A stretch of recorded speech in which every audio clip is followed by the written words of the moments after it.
जय श्री राम दोस्तों, आपका स्वागत है ममता हिंदी कहानियां चैनल में। यहाँ पर आपको मिलेंगी दिल को छू जाने वाली प्रेरणादायक कहानियां। अगर आपको हमारी कहानियां पसंद आए तो वीडियो को लाइक करें, चैनल को सब्सक्राइब करें और अपने सुझाव कमेंट में जरूर दें। आपके सहयोग से आपका अपना चैनल ज्यादा से ज्यादा लोगों तक पहुंच पाए। धन्यवाद।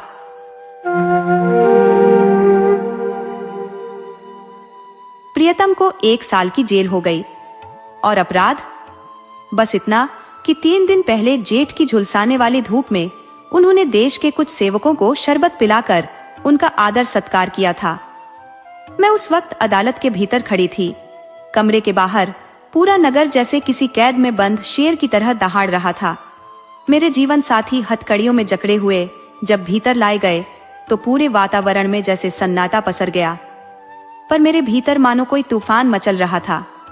मेरा हृदय जैसे पिघल रहा हो और इस पिघलन से मेरे पूरे शरीर में एक आवेग सा भर गया था।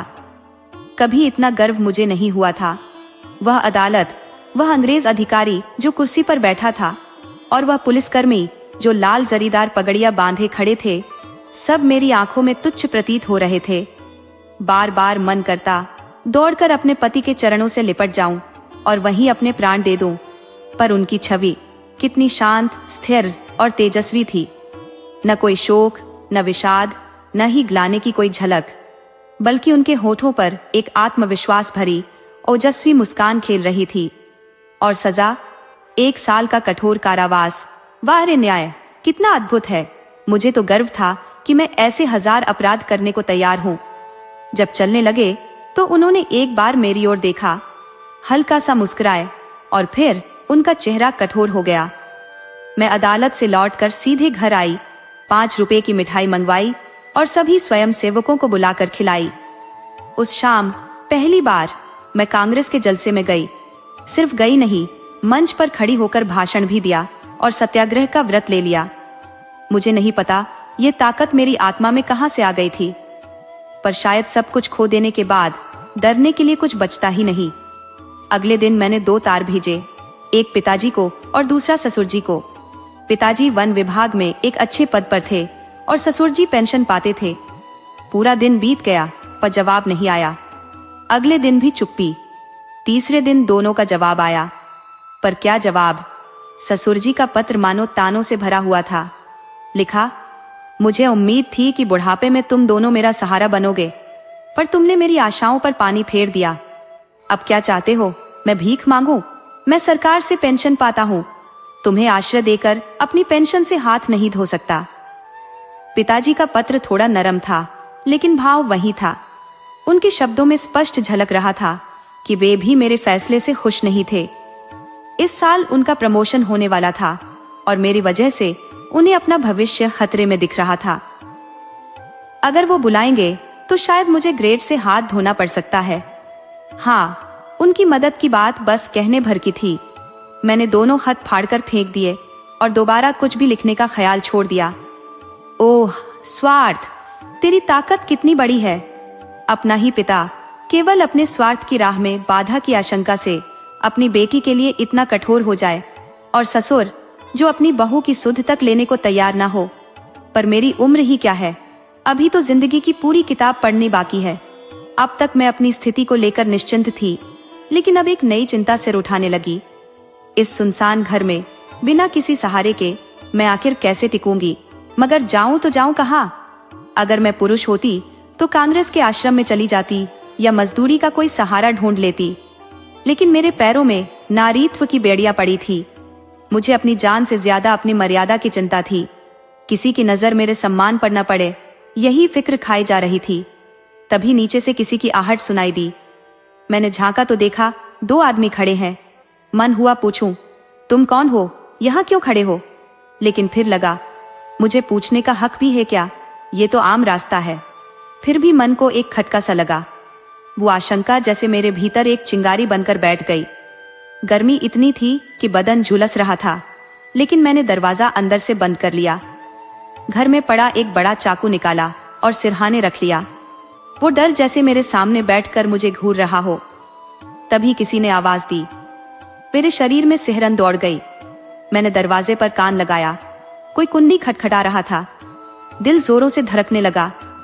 वही 2 बदमाश होंगे। क्यों दरवाजा खटखटा रहे हैं? मुझसे क्या चाहिए? गुस्से और डर की मिली-जुली भावना से भरकर मैंने दरवाजा खोला और छज्जे पर जाकर तेज आवाज में पूछा, कौन है? आवाज सुनकर दिल को थोड़ी राहत मिली। सामने बाबू ज्ञानचंद खड़े थे, मेरे पति के सबसे भले मित्र। मैंने नीचे जाकर दरवाजा खोला। उनके साथ एक महिला भी थी, मिसेस ज्ञानचंद। वे मुझसे उम्र में बड़ी थी और पहली बार मेरे घर आई थी। मैंने उनके पैर छुए।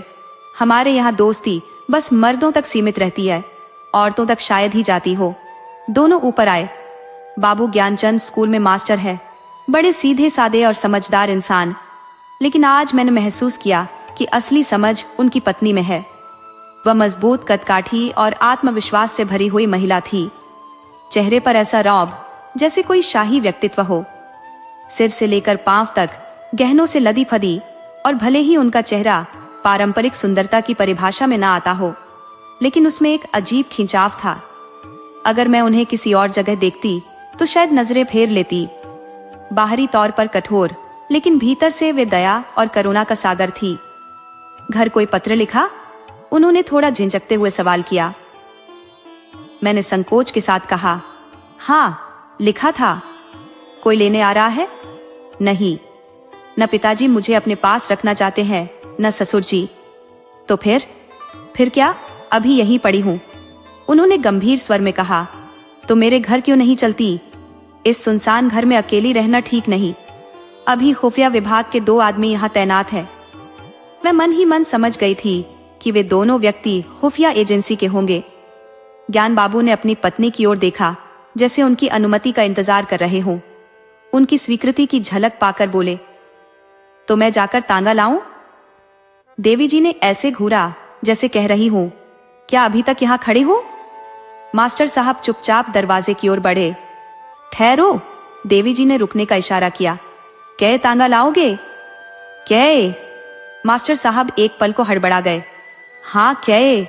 एक तांगे में 3 सवारियां ही तो बैठेंगी। संदूक, बिछावन और बर्तन भांडे क्या मेरे सिर पर रखोगे? तो 2 तांगे लाता हूं, मास्टर साहब ने डरते डरते जवाब दिया। एक तांगे में कितना सामान भर पाओगे? तो 3 ले आता हूं। अरे अब जाओ भी, छोटी सी बात के लिए घंटा भर लगा दिया। मैं कुछ कहने ही वाली थी कि ज्ञान बाबू रवाना हो गए। मैंने झिझकते हुए कहा, बहन मेरे आने से तुम्हें तकलीफ होगी? और देवी जी ने सख्त आवाज में कहा, हाँ तकलीफ तो होगी। तुम दोनों टाइम पर 2-3 पांव आटा खा लोगी, कमरे के एक कोने में जम जाओगी और तेल वेल सिर में डालोगी। क्या यह तकलीफ कम है? मैं शर्मिंदा होकर मुस्कुराई। आप तो मजाक बना रही हैं। देवी जी ने मेरे कंधे पर हाथ रखते हुए सहानुभूति से कहा, जब तुम्हारे बाबूजी वापस लौट आए तो मुझे भी अपने घर मेहमान रख लेना। मेरा सारा घाटा पूरा हो जाएगा। अब तो चलने के लिए तैयार हो जाओ, सामान बांधो, खाट वाट कल मंगवा लेंगे। मैंने इतनी संवेदनशील और सरल स्वभाव की महिला कभी नहीं देखी। उनकी बातें ऐसी मधुरताली होती कि लगता जैसे हर शब्द पर फूल बरस रहे हो। अगर मैं उनकी सगी बहन भी होती तो शायद इससे बेहतर व्यवहार की उम्मीद न करती। उनकी जिंदगी में चिंता या क्रोध के लिए कोई जगह ही नहीं थी। हमेशा उनके चेहरे पर एक हल्का सा मुस्कान का साया रहता। घर में कोई लड़का या बच्चा नहीं था, पर कभी उन्हें उदासी में डूबा हुआ नहीं देखा। बाहरी कामों के लिए एक नौकर रख लिया था, लेकिन घर के अंदर का हर छोटा बड़ा काम खुद करती। इतनी कम खाकर और दिन भर इतनी भाग दौड़ के बावजूद वे इतनी स्वस्थ और ऊर्जा से भरी रहती, ये मेरे लिए रहस्य था। आराम जैसे उनके जीवन से गायब ही था। तपती दोपहरी में भी वह कभी लेटती नहीं थी। मुझे तो बस यही शिकायत थी कि वे मुझे कुछ करने ही नहीं देती, और ऊपर से हर समय कुछ न कुछ खिलाने का जुनून। लेकिन अभी 8 ही दिन गुजरे थे कि मैंने उन्हीं दोनों खुफिया एजेंटों को फिर नीचे बैठे देखा। मेरा दिल धड़क उठा। ये लोग यहाँ भी मेरे पीछे आ गए? मैंने फौरन बहन जी से कहा, वे दोनों बदमाश फिर यहाँ मंडरा रहे हैं। उन्होंने बेपरवाही से कहा, कुत्ते हैं, भटकने दो। मैंने चिंतित होकर कहा, कहीं कोई नई चाल न चले। उन्होंने उसी लापरवाही से जवाब दिया, भौंकने के अलावा और क्या करेंगे? मैंने डरते हुए कहा, काट भी सकते हैं। वह हंसते हुए बोली, इसके डर से कोई भागता थोड़ी है। लेकिन मेरी बेचैनी कम नहीं हुई। बार बार छज्जे पर जाकर उन्हें देख आती। मेरे दिमाग में यही चलता रहता कि ये लोग मुझे यहाँ से भगाने के लिए तुले हुए हैं। आखिर उन्हें इससे क्या फायदा मिलेगा? मैं नौकरशाही का क्या बिगाड़ सकती हूँ? मेरी ताकत ही कितनी है। एक और हफ्ता बीत गया। खुफिया वालों ने पीछा नहीं छोड़ा। मेरा धैर्य टूटने लगा। इस हालत में वहां रहना मुझे सही नहीं लग रहा था, लेकिन देवी जी से कुछ कहने की हिम्मत नहीं थी। एक दिन शाम को जब ज्ञान बाबू घर आए तो उनके चेहरे पर बेचैनी साफ झलक रही थी। मैं बरामदे में बैठी परवल छील रही थी। ज्ञान बाबू सीधे कमरे में गए और देवी जी को इशारे से बुला लिया। दोस्तों, आपको कहानी कैसी लगी? अपने सुझाव कमेंट करना न भूले। तो चलिए आज की अगली कहानी शुरू करते हैं।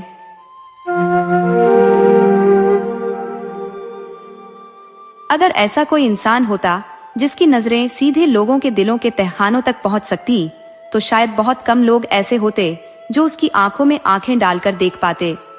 महिला आश्रम की जुगनूबाई को लेकर लोगों का यही ख्याल बन गया था। वो एक बूढ़ी, अनपढ़ और गरीब औरत थी, लेकिन देखने में इतनी सादी और मृदुभाषी कि पहली बार देखने वाला उसे साधारण ही समझता। पर उसकी आंखों में एक अजीब सा हुनर था, जैसे कोई परखा हुआ प्रूफ रीडर सिर्फ गलतियां खोज निकालता है। वो हर बुराई को दूर से पहचान लेती थी। शहर में कोई ऐसी महिला नहीं थी जिसकी जिंदगी का छुपा हुआ पन्ना जुगनू की निगाहों से बचा हो। उसका छोटा भारी भरकम शरीर, सफेद काले बालों का गोंद हुआ गुच्छा, गोल चेहरा और भरे हुए गाल ऐसे लगते थे मानो वो अपने अंदर की चतुराई को छुपाए हुए हो। लेकिन जैसे ही वो किसी की आलोचना शुरू करती, उसकी आंखें आग की तरह चमक उठती और आवाज कड़वी हो जाती। जुगनू की चाल भी निराली थी। वो बिल्ली की तरह हल्के कदमों से चलती और शिकार की हलचल पाते ही बिजली की तरह टूट पड़ती। महिला आश्रम में उसका काम बाकी महिलाओं की सेवा करना था, लेकिन उसकी उपस्थिति ही महिलाओं को असहज कर देती थी। जब वो कमरे में कदम रखती तो हंसी ठिठक जाती, चहकती आवाजें जैसे दबी रह जाती, मानो हर किसी को अपने अतीत के पर्दे में छुपा सच सामने आता महसूस होता हो। अतीत कौन है जो अपने गुजरे हुए वक्त के राजों को किसी पिंजरे में कैद करके न रखना चाहता हो? अमीरों को चोरों का डर चैन से सोने नहीं देता और मान सम्मान वाले अपनी इज्जत बचाने में व्यस्त रहते हैं। ये अतीत ऐसा है जो वक्त के साथ छोटे कीड़े की तरह बढ़ते बढ़ते एक राक्षस बन जाता है। और जुगनू को हर किसी के ऐसे ही भूतकाल के किस्से मालूम थे। जरूरत पड़ने पर वो उन्हें ऐसे उघाड़ देती जैसे कोई पुरानी जख्म ताजा कर दे। अगर किसी महिला ने उसकी बात काटी या रौब झाड़ने की कोशिश की तो उसकी भ्रुकुटियां तन जाती। महिलाओं के लिए जुगनू का डर किसी ऐसे साए जैसा था जो हर वक्त उनके अतीत के दरवाजों पर दस्तक देता रहता। उसकी तीखी नजरें अच्छे अच्छों का हौसला पस्त कर देती थी, लेकिन इसका मतलब यह नहीं था कि स्त्रियां उससे नफरत करती थी। नहीं, सब उससे मिलने को उतावली रहती और उसका स्वागत सत्कार बड़े आदर के साथ करती। दरअसल पड़ोसियों की निंदा करना तो इंसानों का सदियों पुराना मनोरंजन है और जुगनू के पास इस शौक को पूरा करने का भरपूर सामान मौजूद था। शहर में एक प्रतिष्ठित विद्यालय था जिसका नाम था इंदुमती महिला पाठशाला। हाल ही में मिस खुर्शेद को उसकी प्रिंसिपल बनाकर भेजा गया था। महिलाओं के लिए यह स्कूल और क्लब दोनों का मिला जुला रूप था। मिस खुर्शेद जब पहली बार महिला आश्रम पहुंची तो उनके स्वागत में कोई कसर नहीं छोड़ी गई। वह अपनी प्रतिभा और मिलनसारिता से सभी का दिल जीतने में कामयाब रही। उनकी बातचीत में ऐसी मिठास थी कि आश्रम की सारी देवियां उनके व्यक्तित्व पर मुग्ध हो गईं। गायन में पारंगत थी, उनके व्याख्यान मंत्रमुग्ध कर देने वाले थे और अभिनय कला में उन्होंने विदेश में नाम कमाया था। उनका गुलाबी रंग, कोमल मुखड़ा, आकर्षक आंखें और आधुनिक अंदाज के बाल, सब कुछ इतना सजीव था कि उन्हें देखना एक अद्भुत अनुभव लगता। ऐसी गुणवान महिला का आश्रम में आना सबके लिए गौरव की बात थी। लेकिन चलते वक्त मिस खुर्शेद ने मिसेस चंदन को एकांत में बुलाकर पूछा, वो बूढ़ी औरत कौन है? दरअसल जुगनू कई बार आकर उन्हें ऐसी नजरों से देख चुकी थी जैसे कोई घुड़सवार किसी नई घोड़ी को परख रहा हो। मिसेस चंदन मुस्कुराते हुए बोली, वो ऊपर के काम के लिए रखी गई है। कोई काम हो तो बुलाऊं? मिस खुर्शीद ने सिर हिलाते हुए कहा। नहीं, ऐसा कुछ खास नहीं, पर वो मुझे चालाक लगती है। और हाँ, देखने से लगता है कि वो सिर्फ नौकरानी नहीं बल्कि यहाँ की हुक्मरानी है। मिसेस टंडन, जो पहले से ही जुगनू की हरकतों से खफा थी, ने मौका देखकर उसकी बुराइयों का पुलिंदा खोल दिया। जुगनू की तीखी बातें और उसकी तानेबाजी किसी से छिपी नहीं थी। मिस खुर्शीद को भी चेतावनी दे डाली, उससे होशियार रहिएगा। मिस खुर्शीद ने गंभीर होकर कहा, तब तो ये औरत बहुत खतरनाक मालूम होती है, तभी सब इससे डरती है। इसे आप निकाल क्यों नहीं देती? ऐसी औरत को तो एक पल भी रखना नहीं चाहिए। मिसेस टंडन ने गहरी सांस लेते हुए जवाब दिया, निकालना इतना आसान नहीं है। अगर उसे निकाला तो जीना मुश्किल हो जाएगा। वो हमारे भेद रहस्यों को ऐसे उघाड़ देगी कि कहीं मुंह दिखाने लायक न बचे। अभी 2-4 दिन में उसके रंग ढंग आपको खुद समझ आ जाएंगे। बस मेरी यही प्रार्थना है कि आप उसके जाल में न फंसे। उसके सामने गलती से भी किसी मर्द से बातचीत करने की हिमाकत मत करना। उसके जासूस न जाने कहां कहां फैले हुए हैं। नौकर से भेद उगलवा लेगी, डाकिये से चिट्ठियों का राज जान लेगी, बच्चों को बहलाकर घर का हाल पूछ लेगी। ऐसी औरत को तो गुप्तचर विभाग में होना चाहिए था। पता नहीं यहाँ क्यों डेरा जमाया है। मिस खुर्शीद का चेहरा गंभीर हो गया, जैसे इस गुत्थी को सुलझाने की ठान रही हो। थोड़ी देर बाद उन्होंने कहा, ठीक है, मैं इसे संभाल लूंगी। अगर इसे यहां से न हटा दिया तो कहना। मिसेस टंडन ने बेबसी से कहा, सिर्फ निकालने से कुछ नहीं होगा। उसकी जुबान कौन बंद करेगा? फिर तो वो और भी बेखौफ होकर कीचड़ उछालेगी। मिस खुर्शीद ने आत्मविश्वास से कहा, उसकी जुबान भी मैं चुप करा दूंगी। देख लेना, ये मामूली औरत यहाँ बादशाहत कर रही है, ये मुझे बर्दाश्त नहीं। जब वह चली गई तो मिसेस टंडन ने जुगनू को बुलाकर कहा, यह नई मिस साहिबा है, स्कूल की प्रिंसिपल, उन्हें देखो। जुगनू ने तिक्त स्वर में कहा, आप देखे, मैं ऐसी सैकड़ों छोकरी देख चुकी हूँ, इनकी आंखों का पानी सूख चुका है। मिसेस टंडन ने धीमे से चिताया, ये तुम्हें सबक सिखा देंगी, उनसे संभल कर रहना। कह गई है कि तुम्हें सही करके ही दम लेंगी। मैंने सोचा तुम्हें पहले से आगाह कर दूं, ऐसा ना हो उनके सामने कुछ उल्टा सीधा बोल दो। जुगनू ने चुनौती भरे लहजे में कहा, मुझे समझाने का काम मत करो, उन्हें समझा देना। यहाँ का आना बंद न कर दूं तो मैं भी अपने बाप की नहीं। वो घूम घूम कर दुनिया देख आई है, तो मैं यहाँ बैठे बैठे दुनिया देख चुकी हूँ। मिसेस टंडन ने उसकी पीठ थपथपाई। मैंने समझा दिया, अब तुम जानो और तुम्हारा काम जाने। जुगनू ने मुस्कुराते हुए कहा, आप बस चुपचाप तमाशा देखिए, मैं कैसे इनसे तिगनी का नाच नचवाती हूँ। वैसे इन्होंने अब तक शादी क्यों नहीं की? उम्र तो 30 के करीब होगी। मिसेस टंडन ने खींच कर कहा, कहती है शादी करनी ही नहीं, अपनी आजादी किसी मर्द के हाथ क्यों बेचे? जुगनू ने व्यंग्य करते हुए कहा, अरे कोई पूछता ही ना होगा, ऐसी बहुत सी कुंवारियां देख चुकी हूं, 70 चूहे खाकर बिल्ली चली हज को। इतने में कुछ औरतें आ गई और बात वहीं रुक गई। दूसरे दिन सुबह जुगनू मिस खुर्शीद के बंगले पर पहुंची। मिस खुर्शीद सुबह की सैर पर निकली हुई थी। खानसामा ने सवाल किया, कहां से आई हो? जुगनू ने सहजता से कहा, यहीं रहती हूं बेटा। मेम साहब कहां से आई है? तुम तो उनके पुराने नौकर लगते हो। खानसामा ने मुस्कुराते हुए जवाब दिया, नागपुर से आई है, मेरा घर भी वहीं है, मैं 10 साल से उनके साथ हूं। जुगनू, क्या किसी बहुत ऊंचे घराने की लगती है? उनकी चाल ढाल और रंग ढंग से तो ऐसा ही प्रतीत होता है। खानसामा, खानदान कोई खास ऊंचा नहीं है, पर किस्मत की अच्छी है। इनकी माँ आज भी मिशन में मात्र 30 रुपए की पगार पाती है। ये पढ़ाई में तेज थी, वजीफा मिल गया, विलायत जा पहुंची और तकदीर चमक उठी। अब अपनी माँ को यहाँ बुलाने वाली है, पर वह बूढ़ी शायद ही आए। दोनों के बीच इस बात पर ठनती है कि ये गिरजे विरजे नहीं जाती। जुगनू मिजाज से तीखी लगती है। खानसामा, नहीं, वैसे तो बहुत सीधी है, पर गिरजे न जाने का अपना रुख रखती है। क्या तुम किसी नौकरी के लिए आई हो? चाहो तो एक काम मिल सकता है, ये एक आया रखना चाहती है। जुगनू, नहीं रे भाई, अब मैं क्या नौकरी करूंगी। पहले जो मेम साहब यहाँ रहती थी, मुझ पर खास निगाह रखती थी। मैंने सोचा चलो नई मेम साहब को आशीर्वाद दे आऊं। हानसामा, ये मेम साहब आशीर्वाद लेने वाली नहीं है, ऐसी चीजों से बेहद चिढ़ती है। कोई भिखारी आ जाए तो उसे डांट कर भगा देती है। कहती है बिना काम किए जीने का हक नहीं, भलाई चाहती हो तो चुपचाप अपना रास्ता पकड़ लो। जुगनू, मतलब इनका कोई धर्म कर्म नहीं है, फिर गरीबों पर दया क्यों करेंगी? जुगनू को अपनी बात बनाने के लिए मसाला मिल चुका था। छोटे घर की है, माँ से पटती नहीं और धर्म से दूर है। पहले ही वार में इतनी जानकारी हाथ लगना कम बड़ी बात नहीं थी। जाते जाते जुगनू ने हानसामा से और पूछा, इनके साहब क्या करते हैं? हानसामा ने मुस्कुराते हुए जवाब दिया, इनकी तो अभी शादी ही नहीं हुई, साहब कहाँ से होंगे?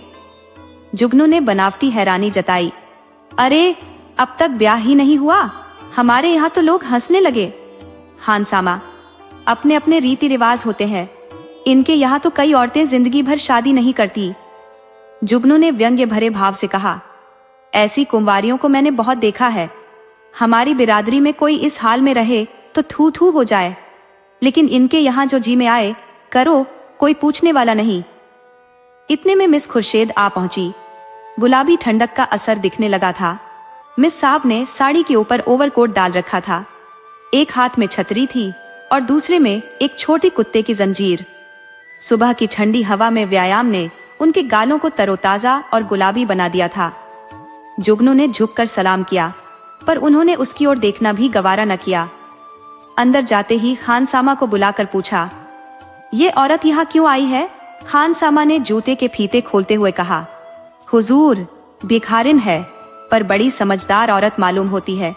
मैंने कहा कि यहाँ काम कर ले, पर उसने साफ इनकार कर दिया। उल्टा पूछने लगी, आपके साहब क्या करते हैं? जब उसे बताया तो बहुत हैरान हुई। होना भी चाहिए, आखिर हिंदुओं में तो बच्चों के दूध के दांत भी गिरने से पहले शादियां हो जाती है। खुर्शीद ने गौर से पूछा, और क्या कहा उसने? हानसामा बोला, बस, और तो कुछ खास नहीं हुजूर। ठीक है, उसे मेरे पास भेज दो, खुर्शीद ने कहा। जुगनू ने कमरे में पांव रखा ही था कि मिस खुर्शीद ने अपनी कुर्सी से उठकर बड़े गर्मजोशी से उसका स्वागत किया। आइए माँ जी, मैं जरा टहलने निकल गई थी, आपके आश्रम में सब ठीक ठाक है ना? जुगनू ने कुर्सी का तकिया पकड़ा और खड़ी खड़ी बोली, सब कुशल है मिस साहब। मैंने सोचा आपको आशीर्वाद दे आऊं। मैं तो आपकी चेरी हूं, जब कोई काम हो मुझे याद कीजिएगा। यहाँ अकेले तो हुजूर को अच्छा नहीं लगता होगा। मिस खुर्शीद मुस्कुराकर बोली, मुझे अपने स्कूल की लड़कियों के साथ खूब आनंद मिलता है, वे सब मेरी ही बच्चियां हैं। जुगनू ने सिर हिलाकर कहा, ये तो सही है मिस साहब, लेकिन अपना खून अपना ही होता है। दूसरा अपना हो भी जाए तो अपनों के लिए कोई क्यों रोएगा? तभी एक सुंदर सजीला युवक रेशमी सूट पहने और जूतों की चरमराहट के साथ कमरे में दाखिल हुआ। मिस खुर्शीद ने दौड़कर उसका ऐसे स्वागत किया जैसे खुशी से झूम उठी हो। जुगनू कोने में सिमट गई। खुर्शीद ने युवक को गले लगाते हुए कहा, प्यारे, मैं कब से तुम्हारी राह देख रही हूँ।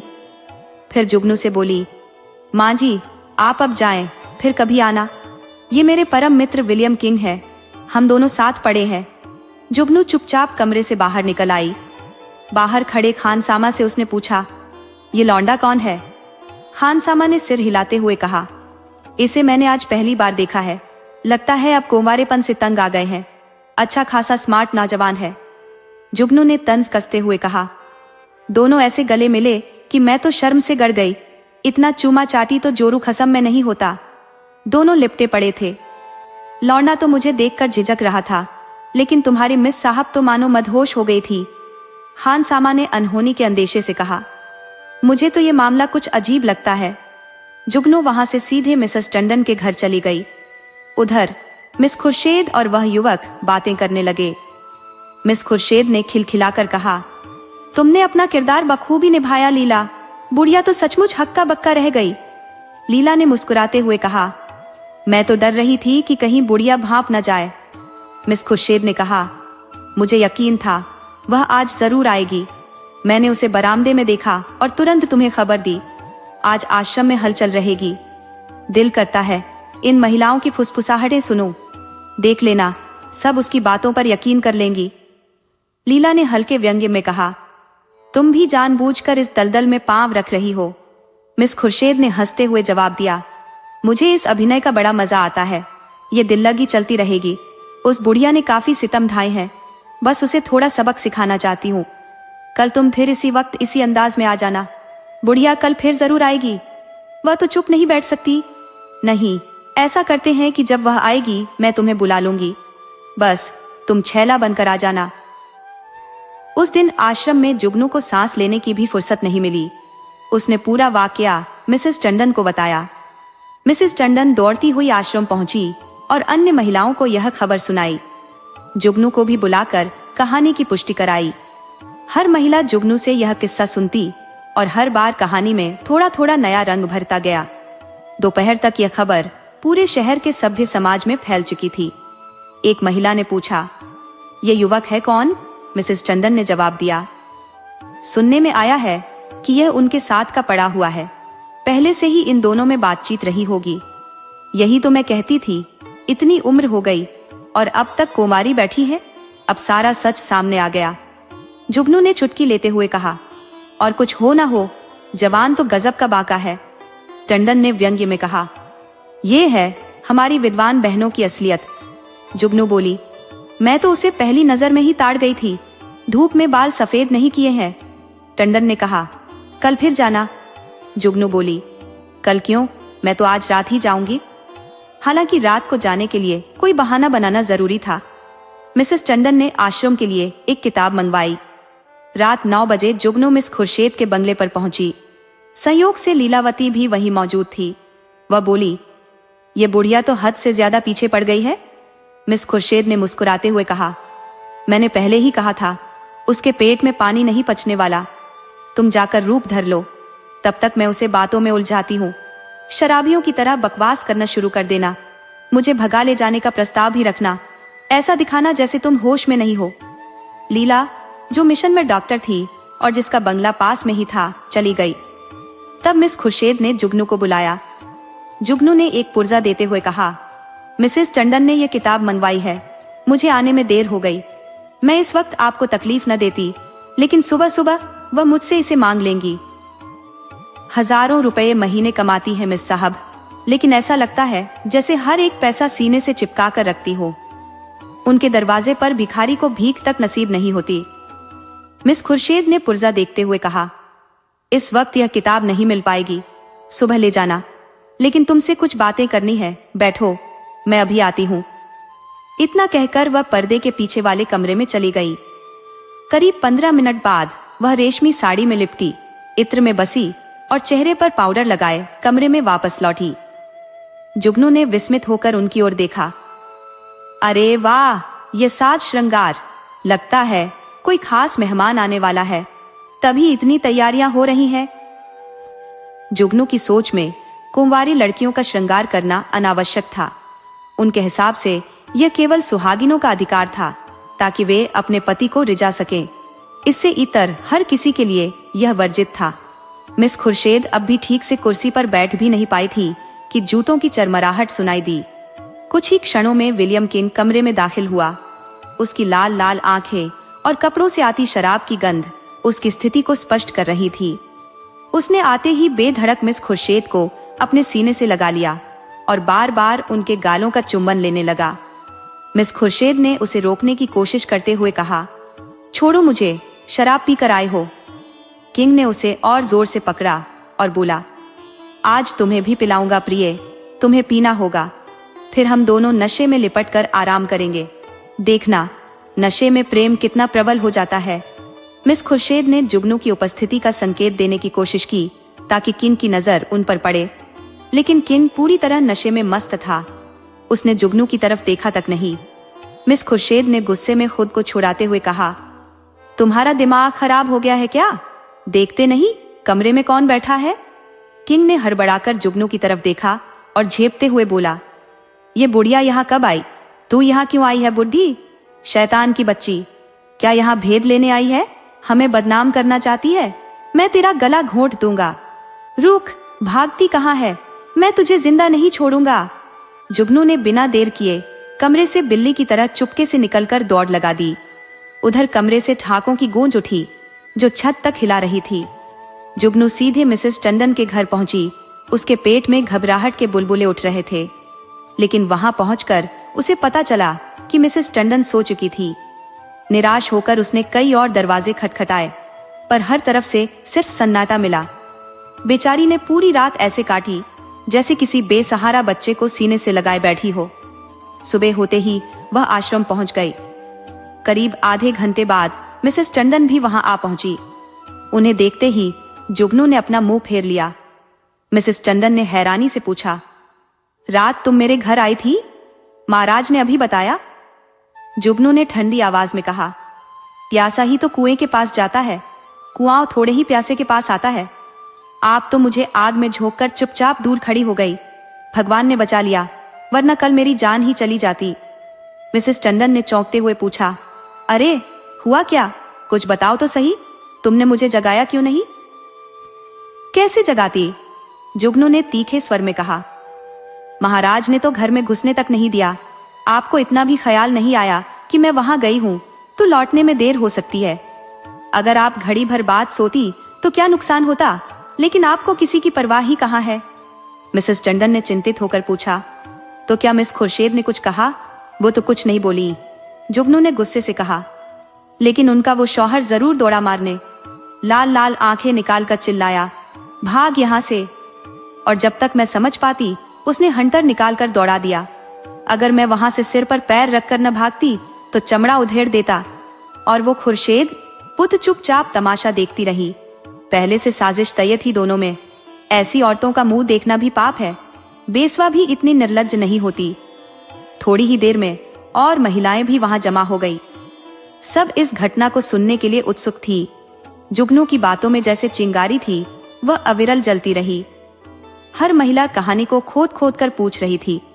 उनके घर बार, काम धंधे, यहाँ तक कि खाने पीने की सुध तक भूल चुकी थी। एक बार सुनने से तृप्ति नहीं होती थी, बार बार वही कहानी नए आनंद के साथ सुनती थी। मिसेस टंडन ने अंततः कहा, हमें आश्रम में ऐसी महिलाओं को रखना अनुचित है। आप सबको इस पर विचार करना चाहिए। मिसेस पांड्या ने सहमति जताई, बिल्कुल सही, हम आश्रम के आदर्शों को गिरने नहीं दे सकते। ऐसी औरत किसी संस्था की प्रमुख बनने के काबिल नहीं।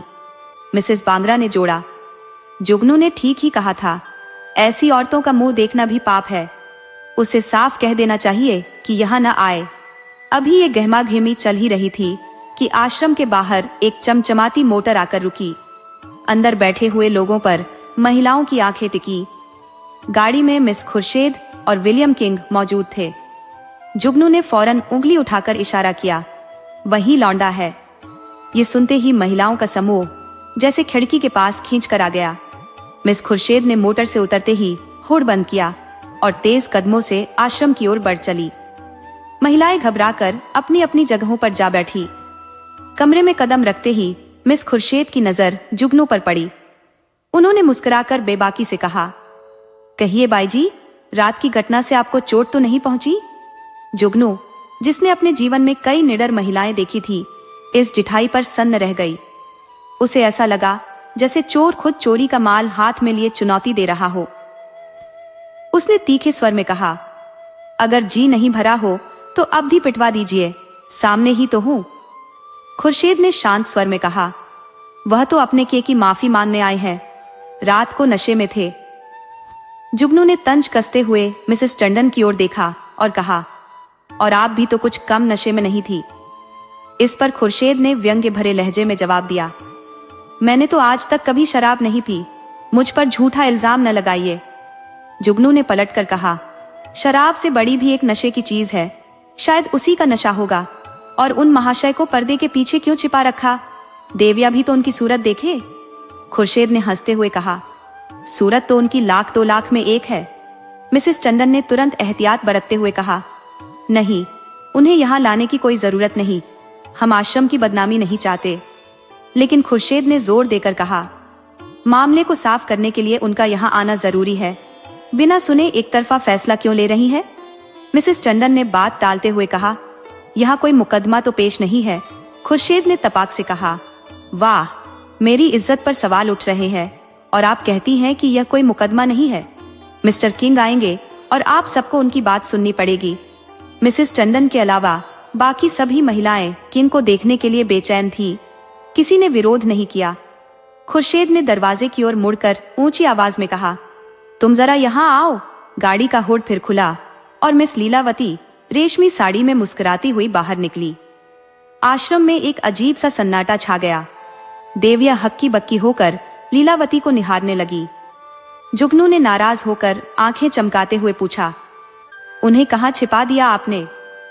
खुर्शीद ने मजाकिया अंदाज में कहा, छूमंतर हो गए, जाकर गाड़ी देख लो। जुगनू गुस्से में गाड़ी के पास दौड़ी और हर कोना छान मारा, लेकिन नतीजा कुछ नहीं निकला। मायूस होकर वह मुंह लटकाए वापस लौटी। मिस खुर्शीद ने तंज भरे लहजे में पूछा, तो क्या हुआ, कुछ पता चला? जुगनू ने तीखी निगाहों से लीलावती को घूरते हुए कहा, मैं इन औरतों के तमाशे क्या जानूं? लीलावती की तरफ इशारा करते हुए, और मर्दों को साड़ी पहनाकर हम सब की आंखों में धूल झोंक रही हो, यही तो है वो, वही रात वाले जनाब। खुर्शीद ने मुस्कुराते हुए कहा, क्या सचमुच पहचान लिया? जुगनू ने दृढ़ता से जवाब दिया, हाँ हाँ, मैं क्या अंधी हूं? मिसेस टंडन ने उसे झड़कते हुए कहा, क्या बकवास कर रही हो जुगनू, ये तो डॉक्टर लीलावती है। जुगनू ने आंखें चमकाकर ताना मारा, अरे वाह, लीलावती है। मर्द होकर साड़ी पहनते लाज भी नहीं आती, और तुम रात को इनके घर नहीं थी? लीलावती ने हंसते हुए चुटकी ली, मैं कब मना कर रही हूँ, इस वक्त तो मैं लीलावती हूँ, रात को विलियम किंग बन जाती हूँ, इसमें बड़ी बात क्या है? ये सुनते ही देवियों की आंखों से पर्दा उठ गया। चारों ओर हंसी का फव्वारा छूट पड़ा। कोई ताली बजाने लगी, कोई लीलावती से लिपट गई और कोई मिस खुर्शीद की पीठ थपथपाने लगी। माहौल में ऐसा शोर उठा कि कुछ देर के लिए सब कुछ गूंज उठा। जुगनू का चेहरा शर्म और गुस्से से लाल हो गया। उसकी जुबान जैसे तालू से चिपक गई। ऐसा अपमान उसने पहले कभी नहीं सहा था। मिसेस मेहरा ने तीखा तंज कसते हुए कहा, अब बोलो जुगनू, लगा मुंह पर कालिक या नहीं? मिसेस बामरा ने जोड़ा, इसी तरह सबको बदनाम करती है। लीलावती ने मुस्कुराकर कहा, और आप लोग भी तो जो यह कहती है उस पर यकीन कर लेते हैं। इस हंगामे में किसी ने ध्यान नहीं दिया कि जुगनू कब खिसक गई। उसने यह बखेड़ा अपने सिर पर बढ़ते देखा और धीरे से वहां से खिसकने में अपनी भलाई समझी। पीछे के रास्ते से निकलकर वह गलियों में गायब हो गई। मिस खुर्शीद ने हैरानी से कहा, जरा उससे पूछो तो सही, मेरे पीछे क्यों पड़ी हुई थी? मिसेस टंडन ने पुकारा, लेकिन जुगनू का अता पता नहीं था।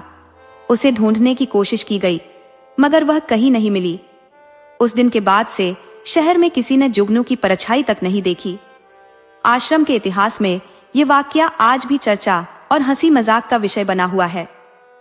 दोस्तों, आपको कहानी कैसी लगी, अपने सुझाव कमेंट करना न भूले।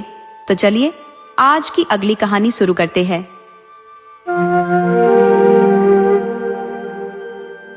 जीवन का अधिकांश समय इसी घर की चारदीवारी में बीता, लेकिन कभी चैन का अनुभव न हुआ।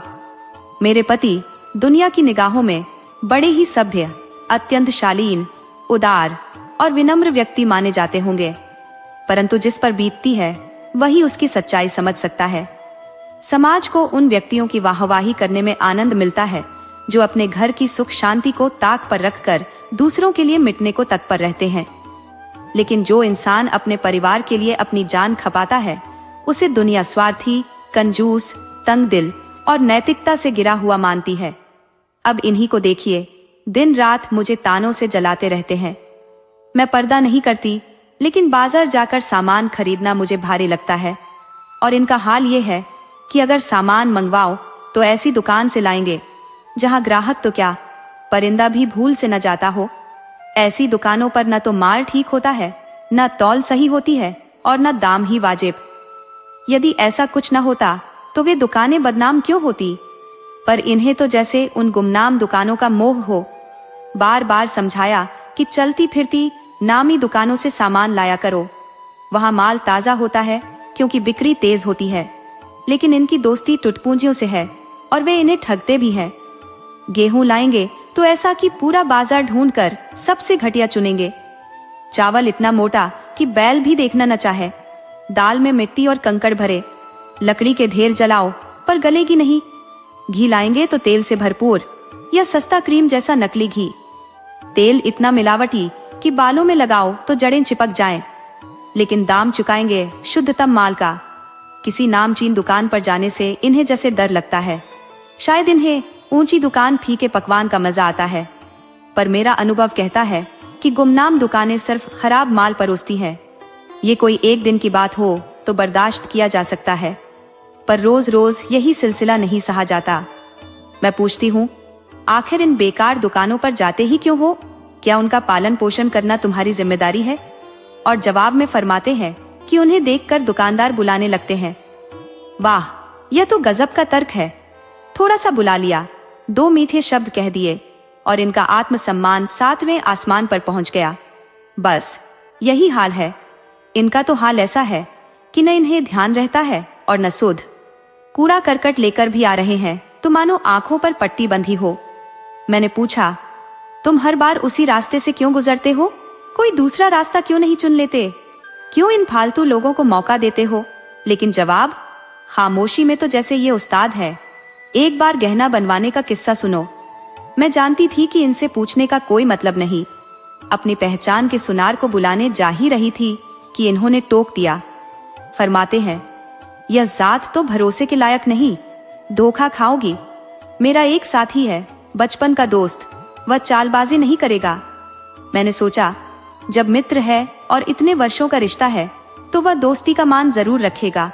सोने का गहना और 100 रुपए इनके भरोसे कर दिए। फिर जो हुआ वह किसी बुरे सपने से कम नहीं। इनके उस ईमानदार मित्र ने न जाने किस बेईमान को वह सब सौंप दिया। बरसों की माथापच्ची के बाद जो गहना बना उसमें 8 आने तांबा था और ऐसी भद्दी कारीगरी कि देखकर जी खट्टा हो गया। सपनों का महल भर भरा कर गिर पड़ा। रोते पीटते चुप हो गई। ये साहब ऐसे मित्रों को पालते हैं जो पीठ पीछे छुरा घोंपने में भी शर्म नहीं करते। इनके सभी यार दोस्त एक जैसे हैं। कोई झेबकतरा है तो कोई जुआड़ी, कोई फाका मस्त है तो कोई मुफ्तखोर। हर दिन कोई न कोई सिर पर सवार रहता है उधार मांगने के लिए, और न मांगकर जाने का तो सवाल ही नहीं। लेकिन यह भी कभी न हुआ कि किसी ने वह उधार लौटाया हो। आदमी एक बार धोखा खाकर सीखता है, 2 बार खाकर संभलता है, लेकिन ये महाशय 100 बार भी ठगे जाएं, फिर भी वही गलती करेंगे। जब कहती हूँ कि रुपए दे तो आए, अब वापस क्यों नहीं मानते? क्या तुम्हारे वो दोस्त मर गए? तो बस बगलें झांकने लगते हैं। इनके लिए दोस्तों को ना कहना दुनिया का सबसे बड़ा गुनाह है। मैं भी नहीं कहती कि अपने दोस्तों से रिश्ता तोड़ लो, लेकिन क्या चिकनी चुपड़ी बातें बनाना, बहाने करना भी नहीं आता? नहीं, इनके लिए तो यह भी असंभव है। कोई उधार मांग ले तो इन्हें लगता है मानो खुद पर पहाड़ टूट पड़ा हो। असल में इनकी सबसे बड़ी ख्वाहिश ये है कि दुनिया इन्हें धनवान समझे, चाहे इसके लिए मेरे गहने गिरवी रखने पड़े। सच कहूँ, कभी कभी तो घर में पैसे की इतनी तंगी हो जाती है कि न चाहते हुए भी गुस्सा आ जाता है, और इन्हें लगता है रुपये हाथ में काटने दौड़ रहे हैं। जब तक इनका रुपयों का हिसाब किताब दुरुस्त न हो जाए, तब तक इनका दिल और दिमाग दोनों अशांत रहते हैं। इनके कारनामों की दास्तान कहाँ तक सुनाऊं? मेरी तो सांसें तंग हो चुकी हैं। रोजाना एक न एक मेहमान ऐसे प्रकट होते हैं जैसे यमराज ने इन्हें हमारा पता दे दिया हो। न जाने कहां कहां से इनके ये निराले दोस्त आते हैं। कोई इधर से टपक पड़ता है, कोई उधर से। घर मानो बेसहारा और परेशान लोगों का अड्डा बन गया है। घर तो ऐसा है कि मुश्किल से 2 पलंग और गिनती के ओढ़ने बिछाने का सामान है, मगर ये है कि मेहमान नवाजी के नाम पर तैयार। मेहमानों को आराम देना इतना जरूरी हो जाता है कि खुद उनके साथ जमीन पर लेटने को भी तैयार रहते हैं। नतीजा, मेरे बच्चों को अपना स्थान छोड़ना पड़ता है। गर्मियों में तो जैसे तैसे कट भी जाता है, लेकिन जाड़ों में तो ठंड से कांपते हुए भगवान को याद करना पड़ता है। खुली छत भी मेहमानों का अधिकार क्षेत्र बन जाती है, और मैं बच्चों को लेकर 4 दीवारी में पिंजरे की तरह बंद हो जाती हूँ। कमाल तो ये है कि जिनकी आव भगत की जा रही है, वे खुद भी 2 जोड़ी कपड़े नहीं जुटा सकते। इनके सारे मित्र इसी श्रेणी के हैं, ऐसे लोग जो न मदद कर सकते हैं न सहारा। 2-3 बार इन्हें इस कड़वी सच्चाई का एहसास भी हो चुका है, मगर नहीं, इनकी आंखें तो जैसे खुलने से इनकार कर देती है। इनके दोस्तों का चयन भी गजब है, सिर्फ वही लोग जो खुद के जीवन की गाड़ी मुश्किल से खींच रहे हैं। इतने बड़े शहर में न जाने कितने रईसजादे हैं, लेकिन उनसे मेल जोल रखना इनके लिए असंभव है। शायद उनके पास जाने से इनका आत्मसम्मान आहत हो जाता है और दोस्ती करेंगे उन लोगों से जिनके घर का चूल्हा जले न जले, मगर यहाँ चाय पानी का प्रबंध हो जाए। एक बार तो नौकरानी ने घर छोड़ दिया। कई दिनों तक कोई और काम करने वाला नहीं मिला। मैं एक कुशल और समझदार व्यक्ति की तलाश में थी, मगर इन्होंने किसी को भी जल्द से जल्द रख लेने का मन बना लिया। घर के सारे काम वैसे ही चलते थे, लेकिन इन्हें लगता कि घर की गाड़ी थम गई है। मेरा झूठा साफ करना या सब्जी लाने जाना इनसे बर्दाश्त नहीं हुआ। एक दिन न जाने कहां से एक अजीबोगरीब इंसान को ले आए। उसकी शक्ल देखकर ही लग रहा था कि यह जंगलों का वासी है। फिर भी इन्होंने उसकी ऐसी तारीफों के पुल बांधे कि मैं मान गई। बोले, यह बड़ा होशियार है, ईमानदार है, मेहनती है और सलीके का धनी है। मैं भी न जाने क्यों हर बार इनकी बातों में आ जाती हूँ। खैर, उसे रख लिया, लेकिन जल्द ही समझ में आ गया कि वह आदमी सिर्फ नाम का आदमी था। उसमें इंसानियत का बस नाम था, बाकी कोई गुण नहीं। किसी काम का कायदा कानून मालूम नहीं। बेईमानी का लक्षण तो उसमें न था, लेकिन मूर्खता की पराकाष्ठा पर था। अगर बेईमान होता तो मन में तसल्ली रहती कि चलो खुद तो खा गया, मगर बेचारा सीधा साधा दुकानदारों के हाथों बेमोल लुट जाता। उसे 10 तक गिनना भी नहीं आता था। अगर उसे 1 रुपया देकर बाजार भेज देती तो शाम तक वह हिसाब समझाने में असफल रहता। गुस्से में खून खौलने लगता। दिल करता उसके कान मरोड़ दूं, मगर इन्हें कभी उस पर नाराज होते नहीं देखा। डांटना तो दूर की बात है। आप नहा धोकर धोती का किनारा समेट रहे होते और वह दूर बैठा तमाशा देखता। मेरा तो खून जल जाता, लेकिन इन्हें जैसे कोई फर्क ही नहीं पड़ता। अगर मेरे कहने पर वह काम करने को उठता भी तो आप उसे पास आने ही नहीं देते। उलटे उसके दोषों को खूबियों में बदलकर दिखाने की कोशिश करते, और अगर वह भी न कर पाते तो उसके काले कारनामों पर चादर डाल देते। उसे झाड़ू लगाने की मामूली तमीज तक नहीं थी। घर का एकमात्र ढंग का कमरा, मर्दाना, उसकी लापरवाही से तहस नहस हो जाता। वह झाड़ू लगाता तो चीजें ऊपर नीचे, यहाँ वहां बिखर जाती, जैसे कोई भूकंप आया हो। कमरे में धूल का ऐसा बवंडर उठता कि सांस लेना मुश्किल हो जाए। लेकिन आप थे कि शांत होकर उसी कमरे में बैठे रहते, जैसे सब ठीक है। एक दिन मैंने झल्लाकर उसे चेतावनी दी, कल से अगर ढंग से सफाई नहीं की तो कान पकड़कर बाहर निकाल दूंगी। अगली सुबह उठी तो देखती हूँ कि कमरा साफ सुथरा है। हर चीज अपनी जगह पर करीने से रखी हुई है। धूल का नामो निशान नहीं। मैं आश्चर्यचकित होकर कमरे का निरीक्षण कर ही रही थी कि आप मुस्कुराते हुए बोले, देख रही हो, आज सुबह सुबह घूरे ने सफाई की है। मैंने उसे समझा दिया था, तुम बिना सिखाए उसे डांट देती हो। मैंने सोचा, चलो कम से कम एक काम तो ठीक से हुआ। अब रोज कमरा चमकता दमकता मिलता। धीरे धीरे घूरे पर मेरा भरोसा बढ़ने लगा। लेकिन एक दिन जब मैं कुछ जल्दी उठ गई और कमरे में पहुंची तो जो देखा उससे मेरा खून खौल उठा। घूरे दरवाजे पर खड़ा था और आप खुद सफाई में जुटे थे। मेरे सब्र का बांध टूट गया। झाड़ू आपके हाथ से छीनकर सीधे घूरे के सिर पर दे मारा। उसी वक्त उसे घर से निकाल दिया। लेकिन आप फरमाते हैं, उसका मेहनताना तो चुका दो। वाह, एक तो काम नहीं करता, ऊपर से बदतमीजी दिखाता है और उस पर मजूरी भी दो। मैंने तो 1 पैसे तक की सूरत न दिखाई। जो कुर्ता उसे दिया था वह भी छीन लिया। अब महाशय मुझसे कई दिन तक रूठे रहे। घर छोड़कर जाने का उपक्रम करने लगे। बड़ी मुश्किल से उन्हें रोका। कभी कभी तो लगता है अगर मैं न होती तो शायद इन्हें कोई सड़क पर बेच देता। एक दिन मेहतर ने फटे पुराने कपड़ों के लिए सवाल कर दिया। इस बेरोजगारी और तंगी के दौर में फालतू कपड़े तो अमीरों या अफसरों के पास होंगे, मेरे जैसे आम इंसान के पास तो जरूरत भर के कपड़े भी मुश्किल से पूरे पड़ते हैं। आपका पूरा वस्त्रालय एक छोटी सी गठरी में समा जाए जिसे डाक में भेजना आसान हो। ऊपर से इस साल तो ठंड के लिए नए कपड़े बनवाने का सवाल ही नहीं उठा। पैसे है ही नहीं तो कपड़े कहां से बनते। मैंने मेहतर को साफ साफ मना कर दिया। हाड़ कंपा देने वाली ठंड का एहसास मुझे भी है। ये भी समझती हूँ कि गरीबों पर क्या बीतती होगी, मगर मेरे पास उनकी मदद के लिए अफसोस जताने के अलावा और क्या रास्ता था। जब तक समाज का ढांचा ऐसा रहेगा, ऐसी समस्याएं खत्म नहीं होंगी। एक और अमीरों के पास कपड़ों से भरी गाड़ियां हैं, तो दूसरी ओर गरीबों को ठिठुरते रहना पड़ता है। खैर, मैंने तो मना कर दिया, लेकिन आपने क्या किया? अपना कोट उठाया और उसे दे दिया। मेरी तो जैसे नसें जल उठी।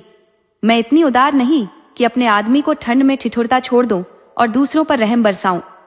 देवता, आपके पास यही एक कोट था, आपको यह ख्याल भी नहीं आया कि अब आप क्या पहनेंगे? वाह री परोपकार की लालसा। मेहतर सलाम ठोक कर दुआएं देता हुआ चला गया और आप कई दिन ठंड से ठिठुरते रहे। सुबह की सैर, जो आपकी आदत थी, वह बंद हो गई।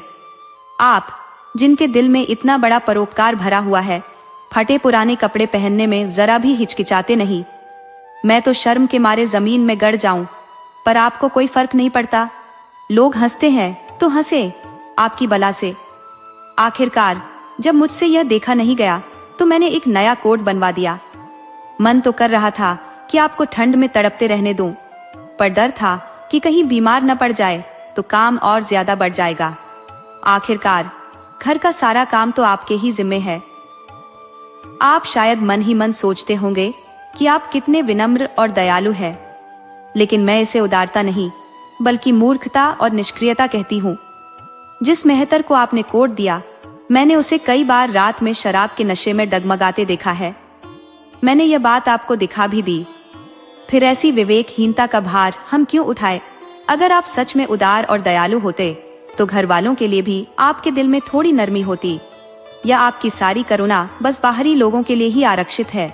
घर वालों को तो इसका थोड़ा हिस्सा भी नसीब नहीं होता। मेरी उम्र का इतना हिस्सा बीत गया, पर इस नेक दिल इंसान ने कभी अपने हाथों से मुझे एक छोटा सा तोहफा तक नहीं दिया।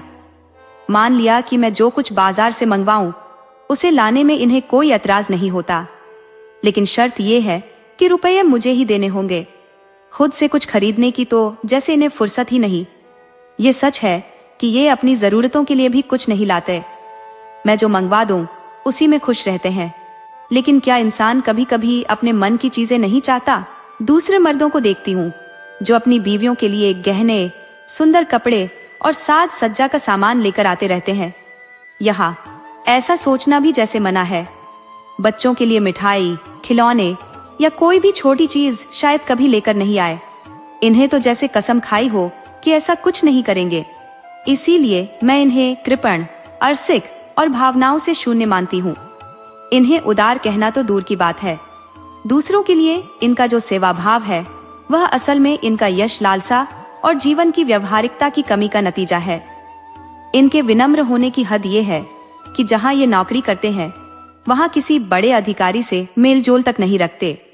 अफसरों को सलाम करना इनकी आदत के खिलाफ है। नजर डालना या उनके घर जाना तो बहुत दूर की बात है। इसका खामियाजा भी इन्हें ही भुगतना पड़ता है। औरों को छुट्टियों में रियायत मिलती है, इनका वेतन कट जाता है। बाकी लोग तरक्की कर लेते हैं, पर इन्हें कोई पूछता तक नहीं। 5 मिनट की देर भी हो जाए तो जवाब तलब होता है। ये बेचारे जी जान लगाकर काम करते हैं। जब कोई बड़ा मुश्किल काम आता है तो वह इन्हीं के सिर पर डाल दिया जाता है और ये बिना किसी शिकायत के उसे कर भी देते हैं।